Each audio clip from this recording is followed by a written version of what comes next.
Saat ini lewat pukul 4 sore waktu Baku, Azerbaijan. Sejauh mana proses evakuasi warga negara Indonesia di Iran? Kami akan berbincang dengan salah satu WNI yang ikut dalam rombongan pertama evakuasi dari Iran, Ali Asgar Falullah. Mas Ali dengan Tifal, selamat sore untuk Anda di sana, Mas. Ya, selamat sore dengan Mas Tifal. Betul. Ya, saya mau pastikan dulu Anda dalam kondisi aman dan sehat di Baku saat ini? Alhamdulillah kami dalam posisi aman dan sehat. Semuanya alhamdulillah juga berjalan lancar. Oke. Proses Anda berangkat menuju ke Baku itu sesulit apa sejauh ini? Karena kan eskalasinya makin tinggi ya, makin intens konflik antara Iran dan Israel ini. Apakah ada hambatan saat Anda menuju ke Baku? Saat menuju ke Baku, alhamdulillah ya, selama perjalanan itu cukup lumayan lancar. Saya itu kan dari Shiraz, itu dari hari Rabu malam, kemudian sampai di Tehran, kemudian kita bermalam di KBRI sampai Jumat paginya. Dari Jumat pagi kita diantar ke perbatasan Baku, kita kira-kira sampai jam 7 malam hari Jumat. Dan yang lumayan menghambat adalah memang pembatasan internet pada saat itu, on-off internetnya, sehingga saat kita sampai di sana memang ada sedikit hambatan komunikasi.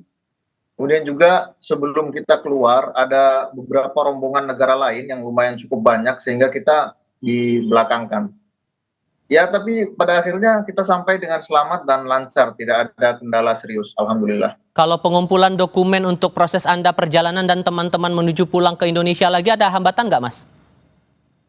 Itu hambatannya sama, karena kan pengumpulan dokumen itu online. Jadi kita mengirimkan lewat aplikasi chat, kemudian ya itu hambatannya karena internet itu tadi.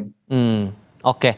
Tapi yang juga mau saya tanyakan begini, karena kan belum semua warga kita bersiap untuk pulang seluruhnya, 300-an orang itu menuju kembali ke tanah air dengan alasan areanya masih aman. Beri kami gambaran sesungguhnya, Mas, apakah betul masih ada area yang aman di Iran untuk saat ini? Jadi begini, kan yang namanya perang itu nggak mungkin semua dipukul bom rata ujung petaknya kan. Pasti yang namanya perang yang disasar itu lokasi militer A, industri B, kemudian pemerintah apa. Jadi memang ada beberapa kota yang relatif aman gitu, seperti kota Qum, seperti kota Mashhad, dan juga banyak dari WNI kita ini yang memang masih banyak berurusan dengan sekolahnya, dengan pekerjaannya. Ada juga yang memang kendala jauh dari Tehran, jadi belum bisa dievakuasi. Memang saya harap juga insya Allah akan ada evakuasi susulan sih, supaya kita bisa selamat semuanya, itu sih paling. Dan Anda pribadi, sorry saya potong, dan Anda pribadi memilih untuk dievakuasi ini atas alasan apa? Area Anda tinggal tuh masih daerah yang cukup intenskah konfliknya di sana? Jadi perlu digarisbawahi ya, sebenarnya pertahanan Iran itu sangat amat kuat, itu perlu digarisbawahi. Kemudian mayoritas serangan-serangan yang masuk ke dalam Iran itu bukan langsung dari Israel, gitu. Yang saya lihat rudal-rudal yang berekor panjang, yang punya asap panjang begitu, sama sekali saya tidak lihat yang ada masuk. Rata-rata itu kalau dari laporan yang ada, itu drone attack atau bom yang dari mobil, dan itu dilakukan di dalam Iran itu sendiri, gitu. Jadi ya kalau dibilang setiap hari ada penangkalan di udara ya ada, tapi apakah itu Israel yang menyerang langsung? Tidak. Nyatanya adalah Israel babak belur dihajar Iran gitu. Babak belur dihajar itu Israel manggil Amerika, mamanya sendiri kan. Dan Anda pribadi memilih untuk ikut dalam proses evakuasi ini alasannya kenapa, Mas? Karena memang saya rasa kan kita lihat eskalasi makin meninggi kan. Saya sudah tahu nih Israel dihajar habis-habisan sama Iran.